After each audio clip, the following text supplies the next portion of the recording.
La presente es una producción de Radio Humanismo 4 y 5, la expansión de la conciencia. Puedes visitar nuestra dirección electrónica www.radiohumanismo4y5.com. Bienvenido a la expansión de la conciencia. Radio Humanismo 4 y 5, porque se puede vivir libre de adicciones. ¿Qué tal? Buenas noches a todos, bienvenidos a una transmisión más de Radio Humanismo 4 y 5, la expansión de la conciencia, el punto en donde convergen los grupos de autoayuda. Mi nombre es Alejandro Gutiérrez Arzate, les damos la bienvenida a todos ustedes a nombre de todo el equipo de Radio Humanismo 4 y 5, esperando y deseando que todos ustedes estén gozando de un excelente estado de salud en todos los sentidos, física, mental, emocional y por supuesto espiritualmente. Gracias por la compañía, gracias por decidir pasar un rato con nosotros, por regalarnos parte de lo más importante que tiene un ser humano, que es su tiempo. Y bueno, pues sírvanse un cafecito o algo así para tener unos minutos de análisis del tema que hoy vamos a terminar. Hoy vamos a terminar el tema de la importancia de un propósito, o la importancia del propósito. La realidad es que íbamos a tener una sesión del tema de la importancia del propósito. Sin embargo, bueno, la realidad es que es un tema que da para mucho en cuestión de análisis del punto de vista también de cada uno de ustedes. Y también he recibido algunos comentarios sobre lo significativo que ha resultado este tema, y bueno, pues esa es la idea, que a cada quien nos deje algo a la reflexión, y que cada quien también pueda sacar obviamente sus propias conclusiones, ¿no? Al final, lo he dicho muchas veces, lo que nosotros hacemos es dar nuestro punto de vista. El punto de vista más importante y más valioso pues será el de ustedes. Entonces, pues gracias por acompañarnos en estas 3 sesiones en las que hablamos de la importancia del propósito, visto también y analizado desde algunas perspectivas. Obviamente el mundo es un conjunto de posibilidades o una estela grandísima de posibilidades, y en cuestión de los temas de desarrollo humano pues no es la excepción. Entonces, bueno, pues vamos a continuar con este tema, no sin antes recordarles que nuestras transmisiones son los días martes con un servidor como titular de la transmisión. Los miércoles están transmitiendo nuestros amigos César Aguilar y Charlie, mañana en punto de las 7 de la noche. ¿Cuál es el tema que van a tocar mañana, Charlie? Heridas de la infancia. Las heridas de la infancia mañana en punto de las 7 de la noche. Y el viernes un servidor en compañía de mi hermano Roberto Gutiérrez Jr. vamos a estar también transmitiendo alrededor de las 9:30, 9:45 de la noche. Vamos a estar transmitiendo en compañía de ustedes. Entonces, bueno, pues ahí están los avisos de las transmisiones. Y también les recuerdo como en cada programa, del canal de YouTube, nuestro canal de YouTube que lleva por nombre también Radio Humanismo 4 y 5. Los invitamos a que se suscriban, los invitamos también a que le activen la campanita para que les avise cuando estemos subiendo un nuevo programa. Y pues ahí está la invitación, ya se hizo bastante grande el canal. También obviamente los seguidores de la página de Radio Humanismo 4 y 5, y pues no me resta más que agradecerles a nombre de todo el equipo por su compañía, por la preferencia, por la confianza, y también por tomarse el tiempo de seguirnos y de darle también un clic a la campanita del canal de YouTube para que nos estén acompañando en el material que se va subiendo, que nos hace favor Charlie de subir en unas horas después de los programas en vivo. Entonces, bueno, pues gracias, ahí están los avisos a ese respecto. Les recuerdo que el grupo Samadhi, regresamos de la experiencia, regresamos el domingo pasado. La verdad es que fue una experiencia maravillosa como cada una de ellas, y pues gracias a toda la gente que asistió, y también les recuerdo que estamos sesionando como agrupación, como Grupo Samadhi, aquí en las instalaciones de la Clínica Humanista de Rehabilitación y Expansión de la Conciencia C. Aquí mismo transmitimos, aquí mismo se llevan a cabo los tratamientos desde el modelo residencial, también para el control, atención, combate de las adicciones o como se le quiera llamar. Y estamos sesionando como agrupación, como Grupo Samadhi, los días lunes, miércoles y jueves, en punto de las 8:30 de la noche. Bueno, a veces a las 8:30, 8:40, esos son los intervalos que más o menos estamos manejando. Y bueno, pues tenemos las puertas abiertas para todos aquellos que gusten acompañarnos. Y también estamos haciendo las transmisiones también por Zoom. Seguimos manejando un modelo híbrido porque, bueno, pues algunos de nuestros compañeros o de las personas que se van acercando, pues a veces no se encuentran en esta ubicación geográfica, a veces están en otros estados o incluso en otros países. Entonces, pues por eso también seguimos manejando la modalidad híbrida por medio de la plataforma de Zoom.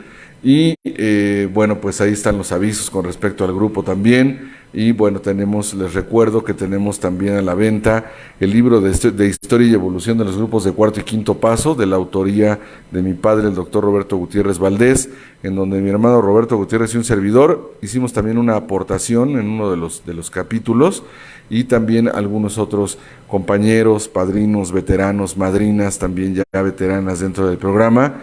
La reedición, esta nueva edición, ya tiene algunos testimonios nuevos, como por ejemplo el testimonio del padrino Samuel de Sentis, que ha hecho también muchísima labor dentro de lo que es el trabajo de cuarto y quinto paso, de la estructura de los grupos de cuarto y quinto paso, y que fue también íntimo amigo de mi padre. Entonces está también el testimonio de él como uno de los grandes veteranos dentro del movimiento, y también un agradecimiento que desarrollamos mi hermano Roberto y un servidor para mi padre, porque ya la reedición ya se hizo de forma póstuma. Entonces, bueno, pues ahí está también ese anuncio. Y voy a saludar con mucho gusto a mis compañeros aquí en cabina esta noche, en la cabina de Radio Humanismo 4 y 5. Me da mucho gusto saludar a mi amigo Iván Rosas. Tengo muchos años de conocerlo. También tenemos una muy, muy fuerte amistad, una muy buena amistad con sus padres, con tus hermanas, Iván. Y pues me da mucho gusto que estés aquí, saludarte y sobre todo desearte que todo vaya viento en popa. Entonces, pues, buenas noches, Iván. Gracias, y pues sabes que esta es tu casa y cuando quieras acompañarnos aquí te esperamos con todo gusto. Y como siempre saludo a mi amigo Charlie, mejor conocido por su nombre de batalla como Carlos SR Contigo. Entonces, ya les he explicado, lo que pasa es que él era aficionado a los talk shows, entonces suena así como Laura sin censura o algo así, ¿no? Entonces, su canal se llama Carlos SR Contigo. Entonces, ahí está. Y aquí nos está saludando también mi hermano Roberto. No les digo cómo nos está saludando, pero aquí nos está saludando ya en vivo en la transmisión. ¿Cómo estás, caballito? Bien, buenas noches a todos. Ok. Dale. Órale, pues, aquí andamos. Entonces, él está teniendo ahorita algunas actividades aquí en la clínica, pero bueno, el viernes estará aquí acompañándonos en la transmisión en vivo, en la transmisión de los viernes.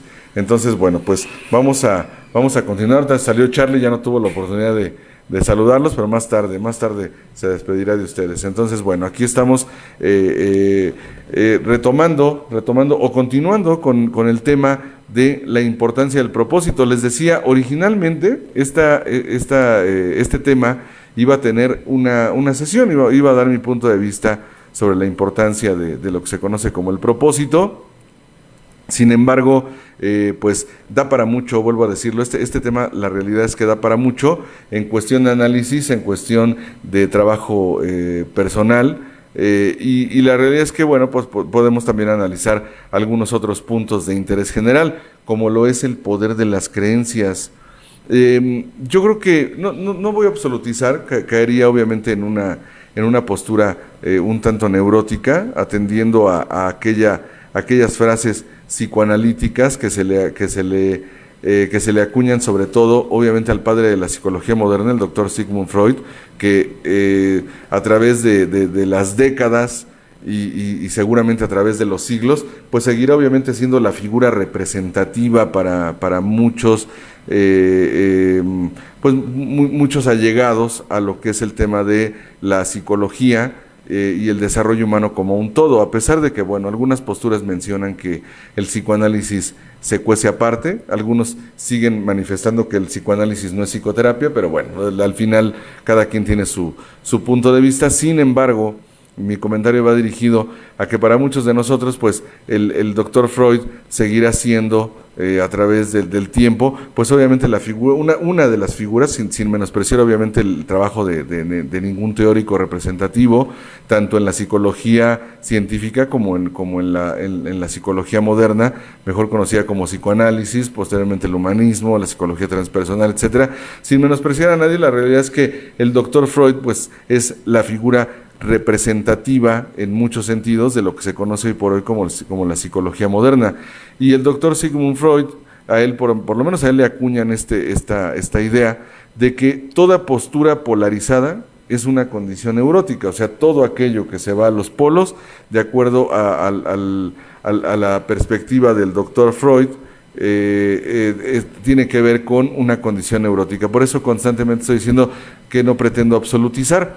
Sin embargo, para no absolutizar, digo, la mayoría o gran parte de los seres humanos, pues la realidad es que en algún momento nos llegamos a plantear esta posibilidad y esta condición de lo que es el propósito. Algunos también le llaman el proyecto de vida.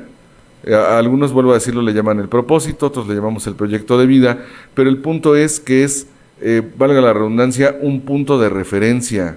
Tiene que ver incluso con aquello que nos marca una directriz, tiene que ver incluso con los valores que manejamos, valores no visto desde un punto de vista moralista, sino más bien viendo al valor como un punto de referencia. El punto de referencia, el valor es el punto de referencia que me marca tal vez un destino, un objetivo, una directriz, un proyecto. Y entonces los valores tienen mucho que ver en lo que son los propósitos en la vida del ser humano. Realmente los valores nos marcan eso, puntos de referencia. Y tiene que ver obviamente con las necesidades de cada ser humano. Porque de repente hay quien dice, es que mi propósito es el más agudo, ¿no? El específico que debiese seguir la mayoría. Pues la realidad es que no. La realidad es que no. Hay un video buenísimo que se llama la programación neurolingüística aplicada en el día a día. Y también la inteligencia emocional aplicada en el día a día. Y precisamente este pensador, que es realmente un neurocientífico, él dice, la realidad es que uno de los grandes cánceres dentro de lo que es la relación humana como un todo es la creencia de que mi proyecto, mi propósito o mi visión del mundo tiene que ser la misma que la de los demás, o más bien que los demás debiesen tener el punto de referencia de lo que yo veo como realidad. De alguna manera se puede ver como uno de los grandes cánceres dentro de la visión y la comunicación humana. ¿Por qué? Pues porque obviamente cada ser humano es sumamente particular. Tiene mucho que ver obviamente con las características de cada quien, partiendo de la base incluso hasta del temperamento, ¿no? El temperamento realmente es lo que nos llega a orillar o a marcar un punto de referencia muy particular. La realidad es que no vemos la vida de la misma forma de acuerdo al temperamento que tenemos. Y esto no lo digo yo, lo mencionaba el sabio filósofo Hipócrates, a quien pertenece lo que es la teoría de los temperamentos, atendiendo a lo que sería una de las definiciones o una de las perspectivas de lo que es el temperamento.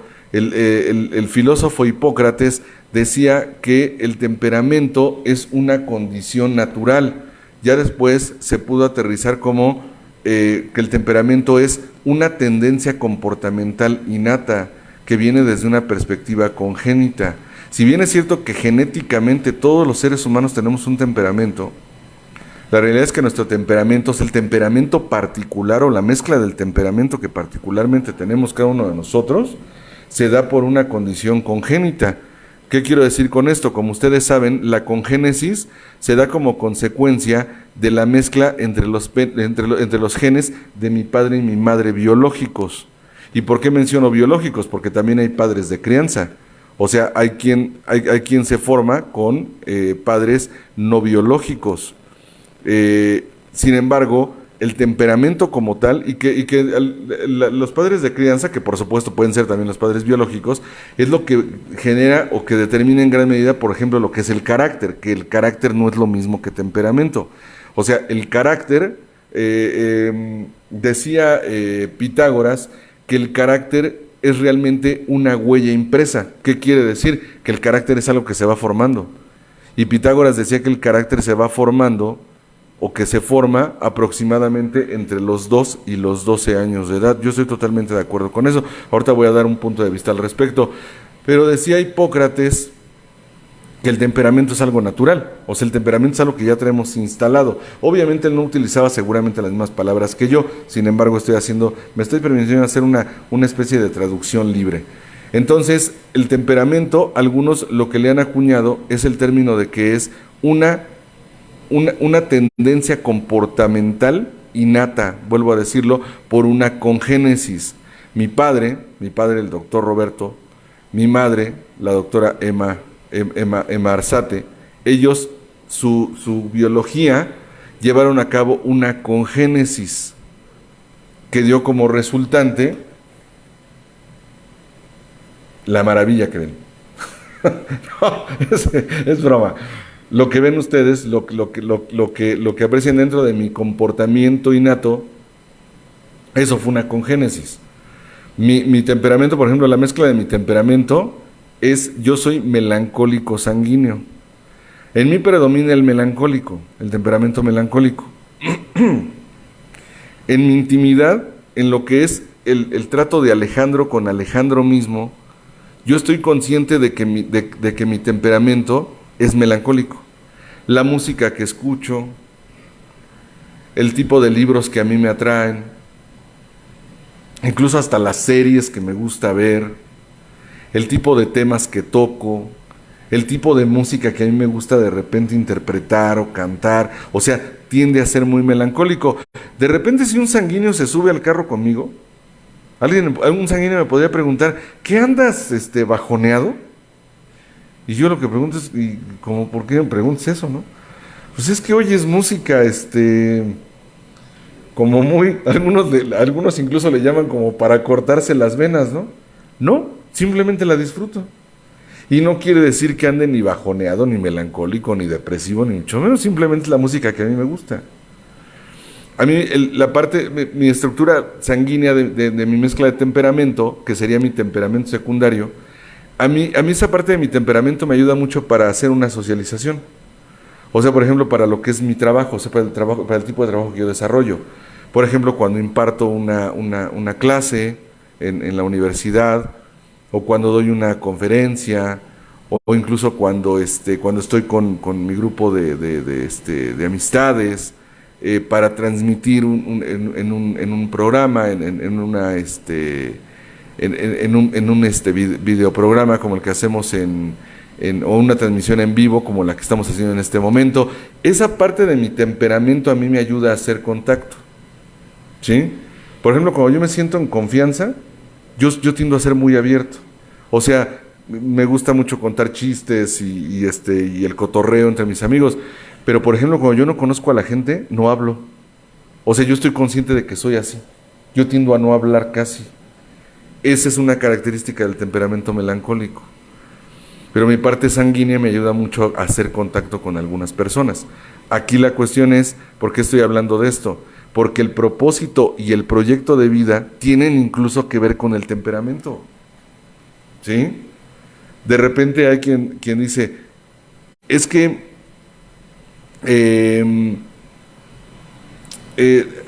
si alguno de tus padres se dedicó a tal cosa, debiese atraerte esa parte, ¿no? Aquí la pregunta es, ¿y cómo por qué? ¿Sí? ¿Y cómo por qué? Yo, por ejemplo, mis hijos, ellos están estudiando hoy la licenciatura, la misma que yo estudié. Pero me queda claro que yo en ningún momento los induje a ello. Me queda claro que su temperamento es muy afín a la carrera que yo estudié. Pero de repente nos encontramos con casos de personas que de una u otra forma llegan a falsearse la vida en algunos aspectos. Cuando yo estaba estudiando la carrera de medicina veterinaria, Iván, hace muchos años, le estoy hablando de hace a lo mejor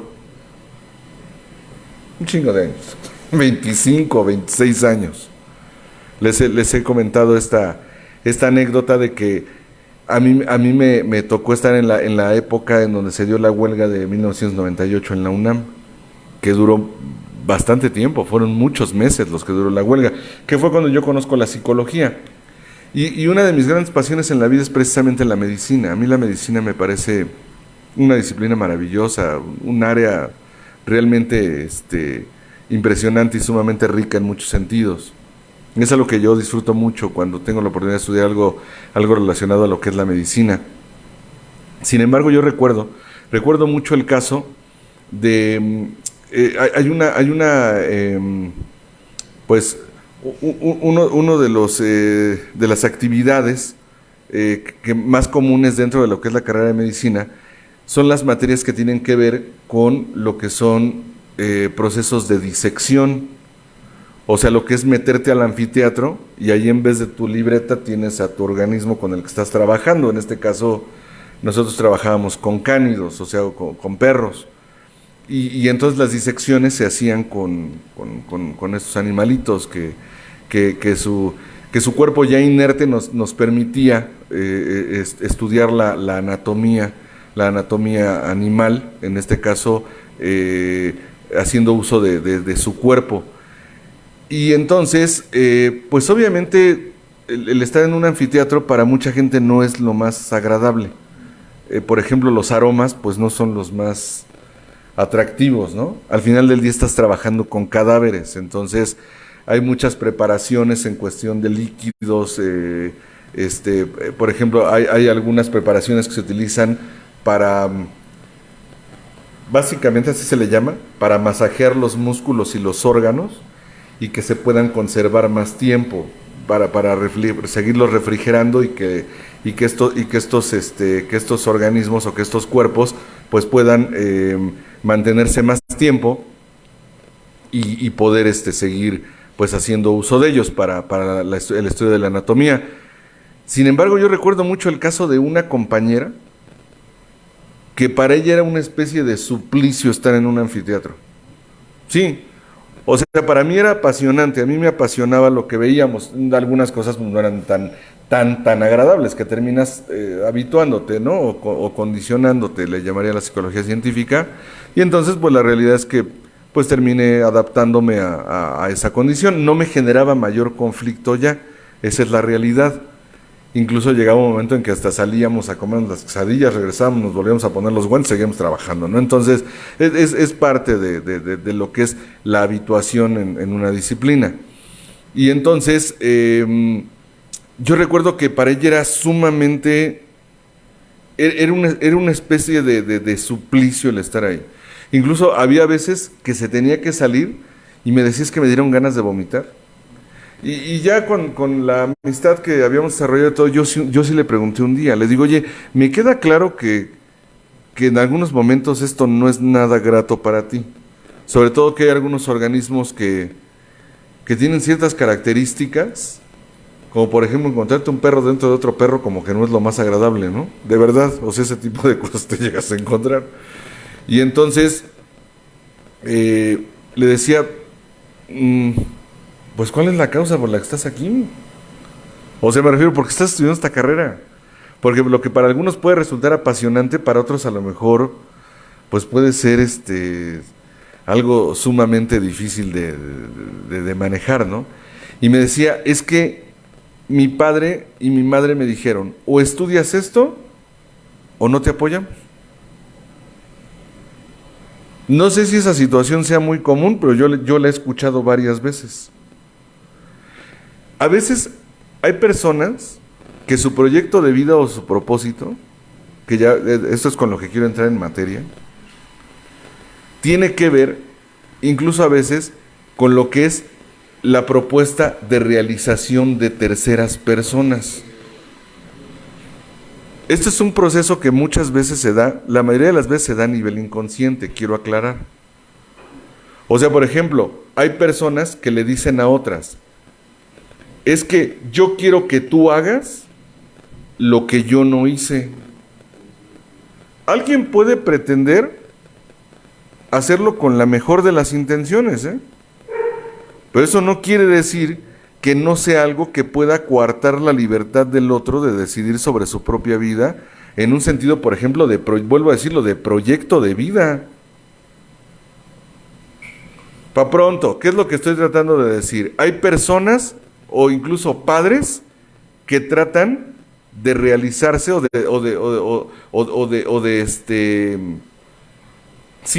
realizarse en la vida a través de sus hijos. Es que yo quiero que tú hagas lo que yo no hice.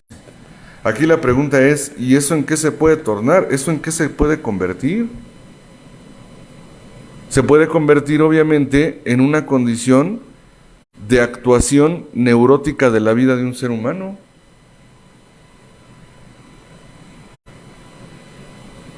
Hubo un momento en que obviamente mi esposa y yo le preguntamos a nuestros hijos, sobre todo cuando ya estaban a lo mejor por ahí de la mitad de la preparatoria o a las 3/4 partes de la preparatoria, es importante que empiecen a definir qué van a querer, ¿no?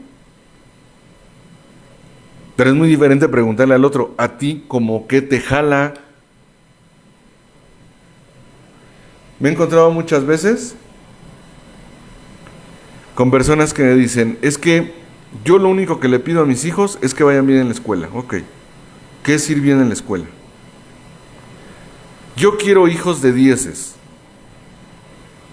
Cuando hay la confianza yo sí les hago la pregunta, oye, ¿y tú eras de 10? Y no falta el que sí me ha contestado eso, ¿eh? Sí, yo sí era de 10 y le pregunto, ¿y eras feliz, güey? Digo, vamos a partir de esa base, ¿no? O sea, vamos a partir de esa base. O sea, ¿qué tanto realmente yo en diferentes aspectos de mi vida he desarrollado lo que es un aprendizaje significativo? Porque a veces es importante plantear una pregunta. ¿Qué quieres? ¿Tener hijos de 10 o tener hijos felices? Hay quien dice, lo único que yo le voy a dejar a mis hijos en esta vida es una preparación. Qué bueno que ese sea un proyecto, qué bueno que eso sea un deseo, pero no creo que sea, desde mi perspectiva, no creo que sea lo más importante.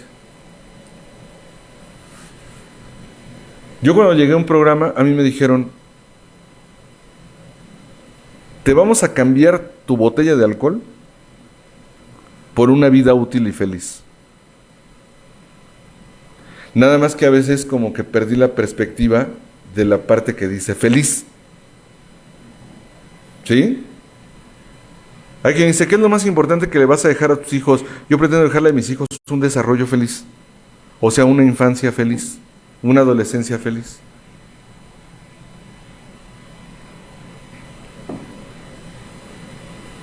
Eso es algo que yo sí puedo proveer.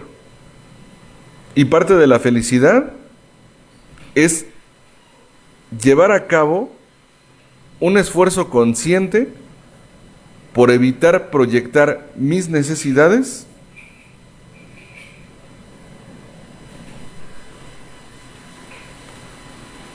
¿de acuerdo? Mis necesidades en la vida de los demás.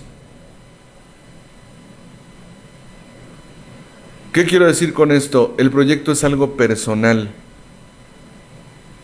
Si yo tengo una condición de resolución e incluso de trabajo personal, entonces yo no voy a estar proyectando mis necesidades en ti, Iván. ¿Sí? ¿Cuántos años tienes, Iván? ¿34? No podría ser mi hijo. No, a los 11 años todavía Todavía me gustaba jugar con el trompo y las canicas. Digo, en aquella época eso era con lo que nos entreteníamos algunos, ¿no? Pero aquí la cuestión es, ¿sí te ves más chavo? ¿Sí te habían dicho? Sí, sí te ves más chavo, Iván.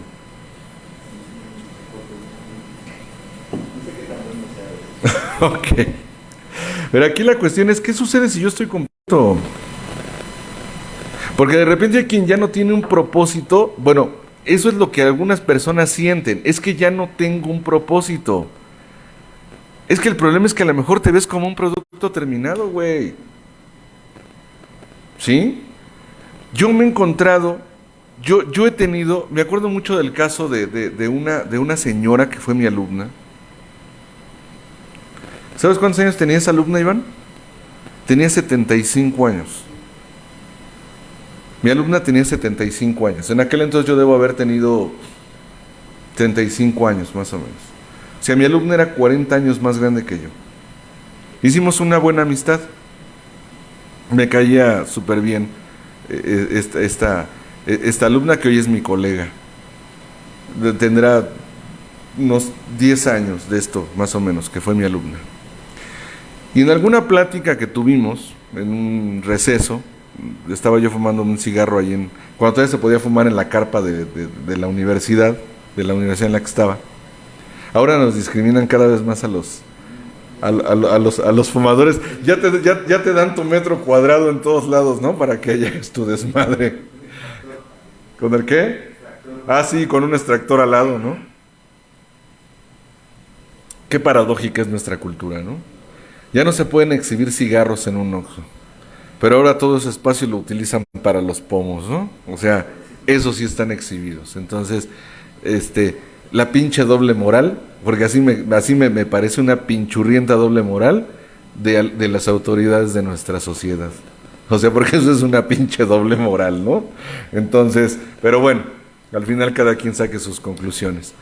Y entonces yo le decía, en una plática, ni me acuerdo ni siquiera por qué salió el tema.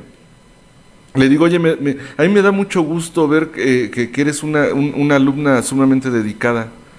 Me dice, soy muy dedicada porque es algo que me fascina. Le digo, ¿por qué decidiste estudiar psicología? Dice, porque toda la vida dejé que los demás decidieran por mí. Dice, pero desde que yo era muy jovencita, yo quería estudiar psicología. Pero me dijeron que era una carrera con la que la gente se moría de hambre. De entrada, yo en este país no conozco a alguien que se haya muerto de hambre. O sea, por lo menos de la gente que yo conocí, yo no conocí a nadie que se muera de hambre. ¿Sí? Y si se mueren de hambre es por decisión propia, o sea, me refiero por otro tipo de trastornos. Pero aquí la cuestión es, esas son creencias. Y entonces, el proyecto de vida, el propósito de vida, muchas veces va siendo determinado por un sistema de creencias, ¿sí? Como yo recuerdo mucho, ahora que hicimos estuvimos en el curso el curso taller de codependencia, que tú estuviste también, Iván, y entonces yo recuerdo que cuando era niño, porque hicimos una dinámica muy bonita, una visualización creativa, con tintes de hipnosis ericksoniana, que me correspondió hacerla, y que disfruto mucho además hacer ese tipo de dinámicas. Y entonces se trataba de recordar algo que no se dio, tal vez por alguna creencia. Y entonces cada quien obviamente pues lo asocia de una manera muy particular. Y yo recuerdo, no voy a dar grandes detalles de esto porque tal vez hay algunos pequeñitos que también nos escuchan. Sé que hay pequeñitos que a veces están viendo la transmisión. Pero bueno, antes de que llegaran los Reyes Magos a casa, mis papás nos llevaban a ver, en las jugueterías del centro, nos llevaban a ver los juguetes. ¿Qué juguetes había? Como para que los Reyes Magos se pudiesen dar como que una idea, ¿no? De qué juguetes eran los que queríamos en aquel entonces. Sobre todo mi hermano y yo en aquel entonces, porque mis hermanas eran muy pequeñas. Ni siquiera recuerdo si mi hermana la más pequeña había nacido, Kesia. Yo habré tenido 4 años en aquel entonces. Sí, debe de haber sido en esa época cuando ella nació. Ya dije su edad sin querer. Y entonces, y a la otra le llevo 1 año nada más. No voy a decir su edad, pero le llevo 1 año nada más, ¿no? Pero se ve mucho más chava que yo. Mis 2 hermanas se ven mucho más chavas que yo. Y entonces, es por las canas. Dicen que las canas es el polvo del camino andado, ¿no? Y no falta el güey que me dice, pero tú te fuiste por la terracería, ¿no? Ahora que me dio COVID, me dio un tipo de alopecia. Sí, me dio alopecia, se llama alopecia areata. Y se me empezó a caer el cabello en algunos puntos, o sea, en huecos específicos. Ya me salió el cabello porque dura unos meses. Pero la cuestión es que me salió puras canas. O sea, en esos lugares me salieron puras canas. Entonces, pero bueno, ya salió. Entonces, recuerdo que nos llevaban, y entonces, para la psique de un niño de 4 años, algunas cosas eran mágicas. Y entonces yo recuerdo que un juguete que vi a mí me llamó mucho la atención. Me fascinó. Que era un juguete de una vaca, era una vaquita. Pero esa vaquita, si le dabas agua, la vaquita sacaba leche. Yo no estaba pensando que eso era un proceso bioquímico con alguna sustancia. Yo no estaba pensando en eso. Para mí eso era algo mágico. Pero recuerdo que una persona que estaba ahí al lado de nosotros, el comentario que hizo fue, o sea, me volteó a mí y me dijo, pero es que ese es un juguete de niña. En ese momento se empieza a hacer una estereotipación. Pero aquí la cuestión es que yo en ningún momento me puse a pensar si era un juguete de niño o de niña. Aquí la pregunta es inicialmente ¿por qué habría juguetes para niños y juguetes para niñas? Pero aquí la cuestión es, yo lo único que estaba pensando y sintiendo es que ese juguete era una maravilla. Porque para mí lo que hacía ese juguete era mágico. O sea, ¿cómo le puedo dar agua y saca leche? Que tampoco era leche, ¿no? Pero eso yo no lo sabía, o sea, era agua con un colorante blanco. Pero ese tipo de paradigmas son los que marcan el sistema de creencias con los que se mueve un ser humano más adelante, ¿no? ¿Sí? Como por ejemplo, los colores, ¿no? ¿Sí? Si es niña, entonces ya le compraron toda la ropita rosa, ¿no? Si es niño, ya le compraron toda la ropita azul. Y entonces obviamente es un estereotipo. Y a los negritos se nos ve de huevos el color rosa. ¿Sí? Yo me he puesto camisas así rosa mexicano, pero rosa mexicano. Y la ventaja es que los negritos combinamos con todo, ¿no? Pero ¿cuál es la creencia? ¿Cuál es el estereotipo?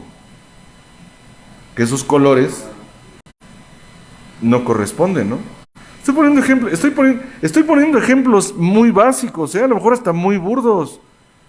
Pero hay sistemas de creencias que a una persona le pueden truncar la vida emocional, psicológica, física y a lo mejor hasta espiritualmente, ¿no? ¿Sí? Yo de repente he conocido personas dentro de lo que es el programa de recuperación, con las que he tenido a veces la oportunidad de platicar, y les digo, ¿cuándo te vas a dar la oportunidad de ser feliz? O sea, de sentirte merecedor de la felicidad. Hay personas que una creencia, que además alguien les aventó, de repente dice, es que a mí lo que me dijeron es que esto ni Dios lo perdonaba. Y todavía me pongo sarcástico, porque también tengo mi parte sarcástica y medio mamón a veces, y les digo, y obviamente te lo dijeron con toda humildad, ¿no? Sí, pues eso me dijeron, que era un punto de vista con toda humildad. Digo, pues eso de humilde no tiene ni madres. O sea, alguien que te dice que con toda humildad te va a decir que eso no tiene perdón de Dios, en el Dios que tú creas, o en el poder superior que tú creas. O sea, es con toda humildad, pero esa persona se siente con la capacidad y además con la sapiencia de lograr medir y comprender la capacidad de perdón de un Dios. No, pues lo bueno es que fue con toda humildad, ¿no?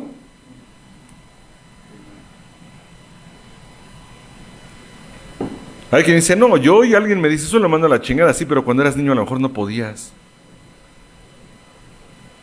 Hay quien dice, ¿cómo puedo saber realmente cuál es el propósito que yo deseo? Tal vez necesitas regresar sobre tus pasos.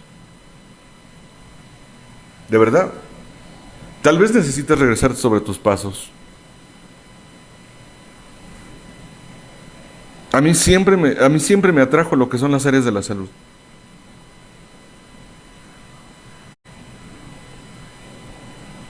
Hay quien me dice, ¿cómo concretaste el proyecto? ¿Cómo concretaste el propósito? Me tuve que regresar sobre mis pasos.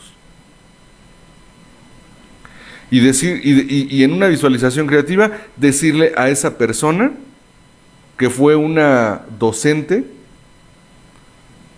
no sé si llamarle así, Iván, pero lo que sí sé es que era una sádica disfrazada de maestra, que siendo yo un estudiante de 5º año de primaria, me dijo delante de todo un grupo, eres un burro y nunca lo vas a lograr nada en la vida. No lo hablé como tal, pero lo que sí me queda claro es que lo empecé a actuar. Yo no tenía la creencia de que yo iba a poder cumplir ciertos propósitos. Por ejemplo, hablando en este caso, en un sentido de una profesión. Y en un ejercicio de visualización creativa, y también sintiéndolo, porque tampoco tengo la obligación de sentirlo, pero en algún momento lo sentí, compasión por la neurosis que manejaba esa señora, porque ya como joven o como adulto, también pude percibir la amargura que denotaba a esa mujer, que lo que le deseo es que en la vida le haya ido mejor, porque a su modo trataba de dar lo mejor que podía y lo mejor que tenía, pero eso no le exime del madrazo que nos dio a algunos alumnos. Pero entonces en una visualización me di la oportunidad de decirle, hoy renuncio a tu creencia implantada en mí y te regreso tu energía. O sea, te regreso la energía que estuvo implícita o inmersa en tu creencia. Y si la intencionalidad además fue positiva, agradezco. Sin embargo, no estoy de acuerdo con ello. Hay quien dice, ¿de verdad esto es posible hacerlo? Por supuesto. Y funciona porque algunos todavía sus creencias dicen, es que eso es un alucín.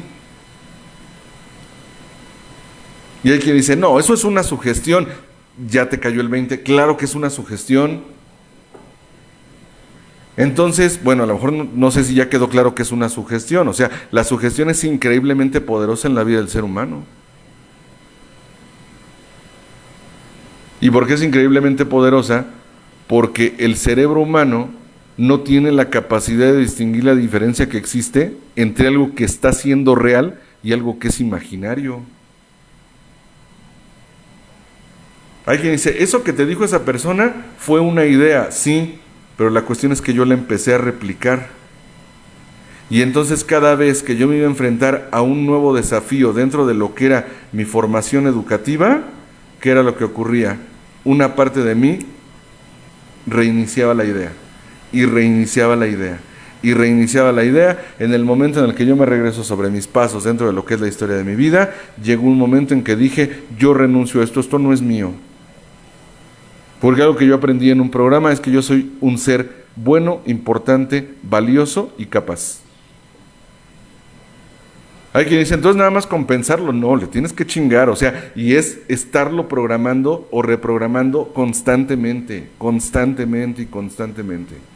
Y a veces, para llegar a lo que es la culminación de un propósito, necesito también estar dispuesto a renunciar a mi sistema original, en algunas áreas, y hacer una deconstrucción creativa, porque hay quien de repente dice, sí, yo ya renuncio a todo lo de mi sistema original. No, a ver, espérate. Hay cosas que fueron muy funcionales dentro de mi sistema. O sea, hay cosas que dentro de tu sistema fueron lo que apuntaló lo que eres hoy. Hay cosas muy valiosas dentro de tu formación sistémica, o sea, de tu formación familiar, social. Hay cosas muy buenas, hay cosas maravillosas. Yo, por ejemplo, puedo decir que si yo he concebido la existencia de Dios toda mi vida, alguien que fue una pieza clave para ello fue mi abuelita Emma. Y me dijo ella como mi abuelita Emma porque cuando le decía abuela, se resentía conmigo. Me decía, yo no soy tu abuela, yo soy tu abuelita. Hasta el último día de vida que tuvo mi abuelita le seguí diciendo abuelita. Así le gustaba que le dijera a ella, o sea que era mi abuelita. Y entonces, gracias, o sea, una pieza clave, no demerito obviamente el trabajo de mis padres, pero una pieza fundamental para la concepción que yo toda la vida tuve de Dios fue que mi abuela toda la vida me inculcó la imagen de Dios. ¿Cuál es la parte a la que yo renuncié en algún momento? A que de repente la imagen que ella manejaba de Dios tendía a ser de un Dios castigador. Pero ese era su sistema de creencias. Ese era su filtro por el que veía las cosas. Para ella muy probablemente fue funcional, para mí no. Yo tengo la facultad de diseñar mi realidad, pero a veces voy a tener que ver a las figuras formativas de mi vida en un contexto, o sea, desde una perspectiva diferente.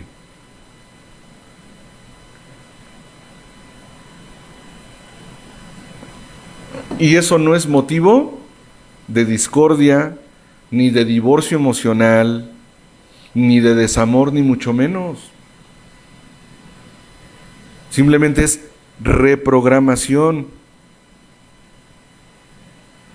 A veces mi temperamento a mí me pide algo, pero ¿quién es quien determina en gran medida que algunas áreas del temperamento no salgan a relucir? La formación del carácter. Que ahí es en donde viene gran parte de lo que fue la programación.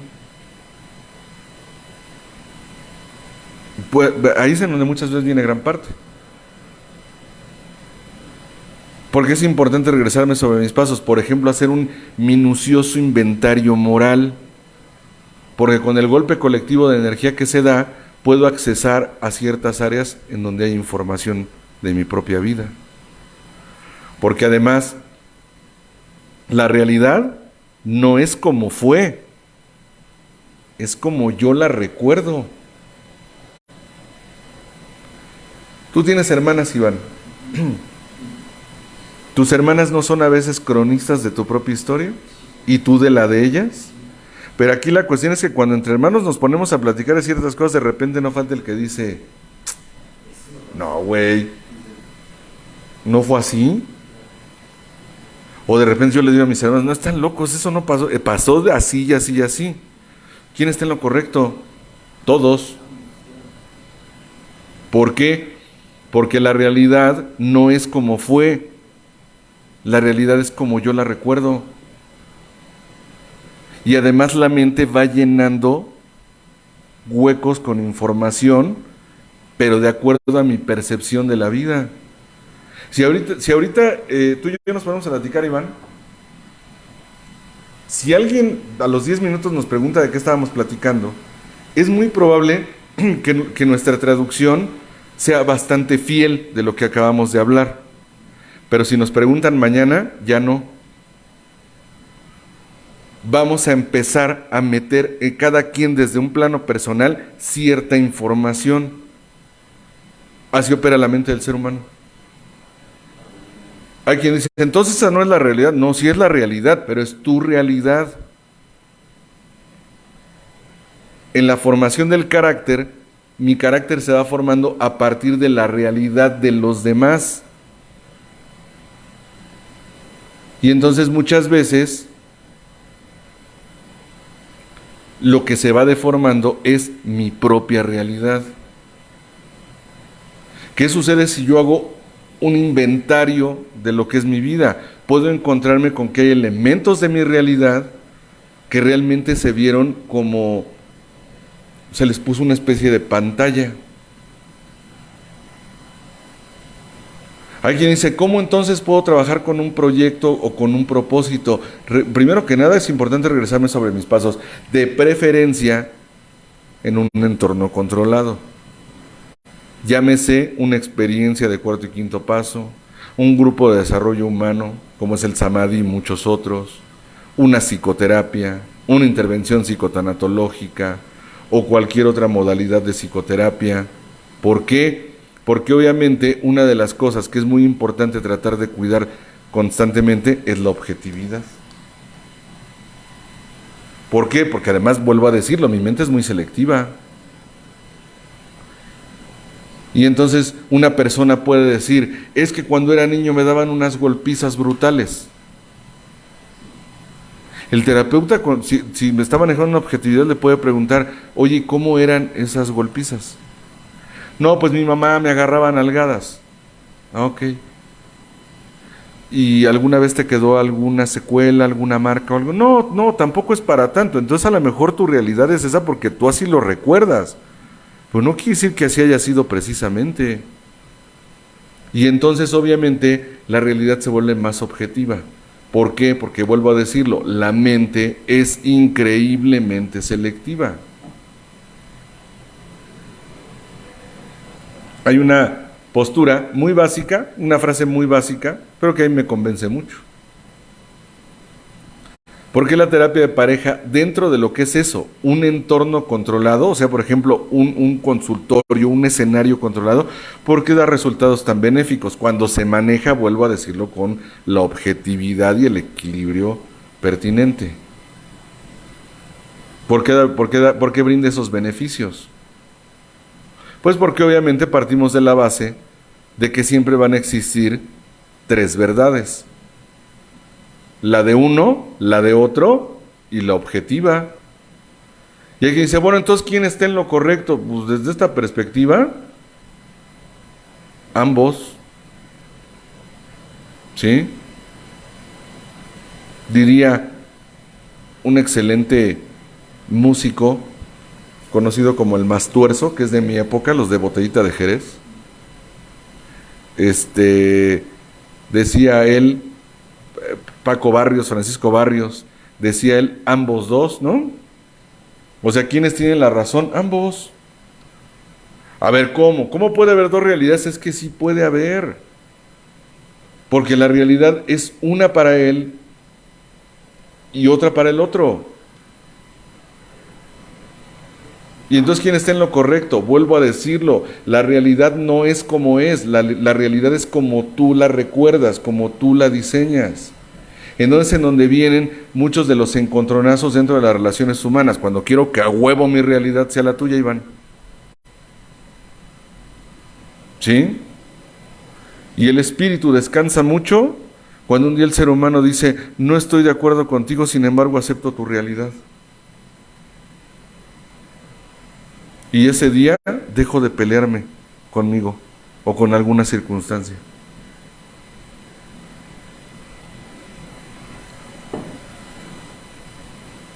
Entonces, obviamente, el propósito del proyecto tiene que ver mucho con mis bases formativas. Una, con mi esencia, con mi tendencia comportamental innata llamada temperamento. La otra, con cómo fue mi formación. ¿Por qué es tan importante hacer un análisis entre los 2 y los 12 años?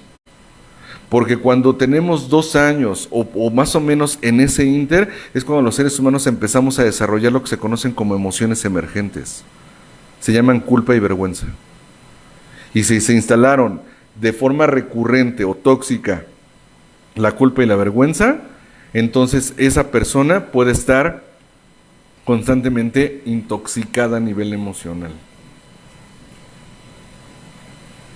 Obviamente, ¿en dónde se va a ver representado?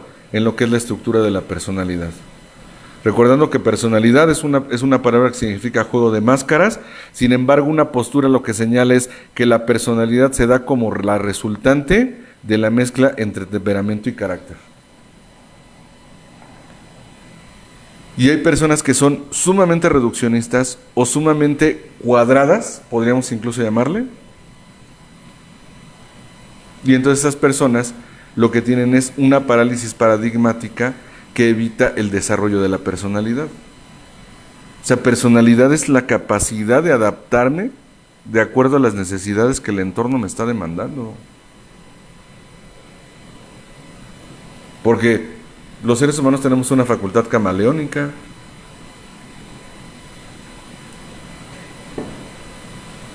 O sea, yo soy capaz de adaptarme de acuerdo a las circunstancias. Hay quien puede decir, ¿y eso no es falsear la realidad? No, se llama adaptación. Y no tengo por qué dejar de ser yo en esencia para lograr adaptarme a las circunstancias.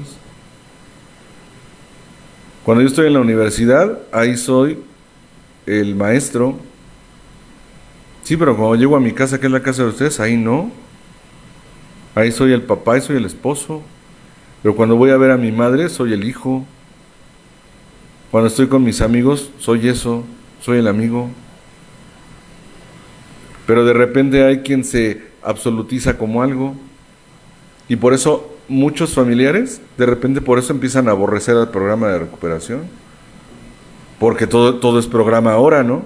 O sea, ya no se puede hablar con el papá, con el hijo, con la mamá. No, o sea, todo el tiempo es el padrino, la madrina, ¿no? ¿Sí? Además, aquí aplico una frase que dice: nadie es profeta en su tierra, ¿eh? De verdad. O sea, yo sé que hago bien mi trabajo. Para muchas cosas no soy doctor ni hábil, pero para mi trabajo sé que soy bueno. Sí, pero cuando yo estoy en mi casa, ahí no soy el tanatólogo. Ahí soy el papá. Ahí soy el esposo. Con mi madre soy el hijo, vuelvo a decirlo.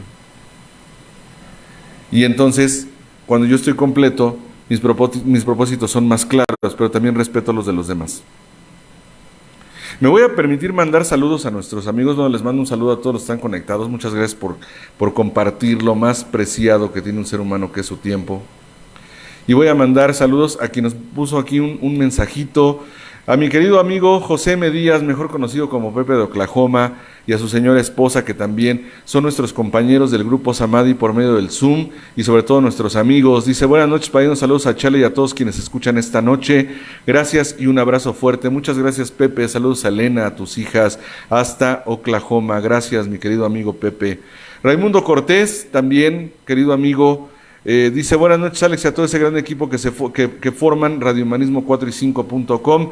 Muchas gracias, Ray. Tuve el gusto de saludarte el sábado. Saludos también a tu bella familia. Gracias, un abrazo a todos. Mi padrinazo José Arturo Calderón Fernández dice: buenas noches, padrinazo, cordial saludo para toda la comunidad desde León, Guanajuato. Gracias, padrino José Arturo, un abrazo para tu persona, también con todo respeto para tu señora esposa, que también nos acompaña en las transmisiones, para toda la familia y a toda la gente hasta León, Guanajuato. Muchas gracias, un abrazo, padrino, con todo el cariño. Florecita Becerril, nuestra querida amiga y compañera del grupo Samadhi, dice: buenas noches, padrino, Charlie, a todos los escuchas. Saludos, gracias, Florecita. Mañana te veo por aquí. Un abrazo con todo cariño. Y César Cortés, nuestro querido amigo Ismael Cortés, que precisamente es hermano de Raimundo Cortés, dice: buenas noches, Alex, Charlie, a todos en cabina. Saludos desde la República Hermana de la Ciudad de México. Un gusto escucharlos, de el Peters. Gracias, mi querido Peters. Saludos a toda la familia Tocino. Muchas gracias por la compañía y sobre todo por la amistad. Y son compañeros del grupo Samadhi. Otro compañero y amigo del grupo Samadhi, un tipazo, mi querido tocayo Alejandro Cedeño Jiménez. Dice: buenas noches, tocayo, y a todos allá en cabina. Gracias por su tiempo y conocimiento. Dios les bendiga siempre. Buen regreso a casa y buen descanso. Muchas gracias, mi querido tocayo. Saludos a todos y te mando un abrazo con todo cariño. Socorro Enríquez dice: buenas noches a todos en cabina, gracias por compartir, linda noche. Gracias, Socorro, como siempre, gracias por la compañía, un abrazo y bendiciones.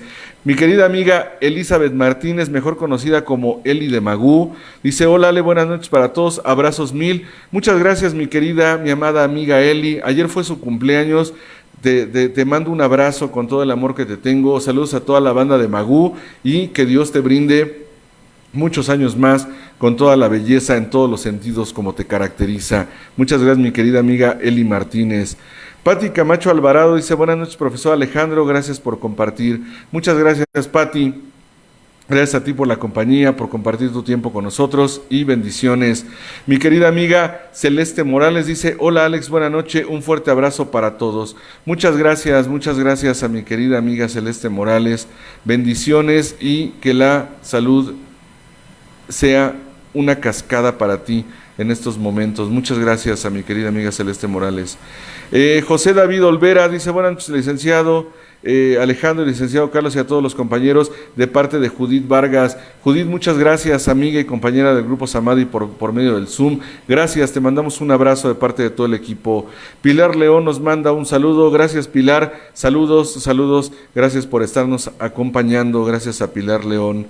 Irving Centeno dice, buenas noches, Ale. Charlie, gracias por compartir el conocimiento. Me sirve mucho para nutrir el trabajo personal.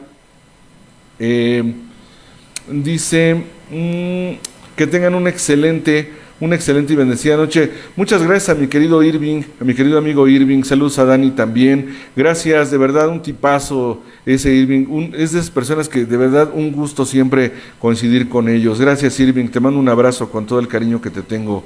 Beatriz Brito dice, buenas noches para todos, siempre llenándonos de sus conocimientos. Gracias por sus enseñanzas. Saludos a Charlie. Gracias, Beatriz, le pasamos tus saludos.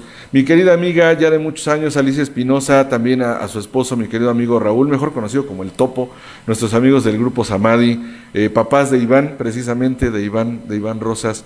Gracias, Alicia, les mando un abrazo con todo el amor que les tengo y gracias por estarnos acompañando. Héctor Flores, mi querido amigo Héctor Flores desde Santa Ana, California, dice, Alex, gusto en escucharte, gracias por compartir tu sabiduría, un cordial saludo desde Santa Ana, California. Como siempre, gracias Héctor, saludos a toda la gente de Santa Ana, California y un abrazo con todo cariño hacia tu persona, gracias. Adriana García Hernández dice, buenas noches, que tengan buen descanso. Gracias, Adriana, gracias, también buen descanso para ti, que Dios te bendiga y saludos a tus hijos, por favor. Manuel Play dice, buenas noches, gracias Manuel, igualmente buenas noches para ti, gracias por acompañarnos. Y María Vargas dice, buenas noches maestro Alejandro, yo estoy tan agradecida con ustedes ya que primero Dios mi hijo Alonso, ahora el 27 de enero, va a ser 3 años que lo internamos ahí en la clínica, y aunque desgraciadamente el año pasado tuvo una recaída, parece que ahí la lleva con sus altas y bajas, pero gracias a Dios no deja sus terapias, y eso le ha ayudado mucho. Que Dios los bendiga siempre. Muchas gracias por tus palabras, María Vargas, y qué bueno que las cosas parece que van viento en popa. Muchas gracias, María, y saludos a Alonso y a toda la familia. Mi querida Eli Martínez, muchas gracias, Ale. Pues no hay nada que agradecer, mi querida Eli. El cariño se siente y créeme que es mutuo para ti y para toda tu familia.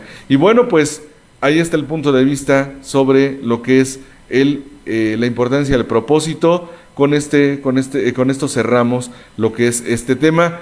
Y primero Dios, si un poder superior así lo permite, Dios como yo le llamo, pues el próximo martes estaremos iniciando un nuevo tema y gracias a la compañía de todos ustedes, a nombre de todo el equipo de Radio Humanismo, a nombre de el Grupo Samadhi, la Clínica Humanista de Rehabilitación y Expansión de la Conciencia C, les mandamos un cordial saludo, deseándoles la mejor de las noches.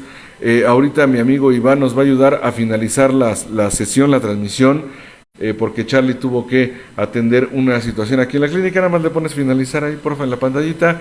La presente es una producción de Radio Humanismo 4 y 5, la expansión de la conciencia.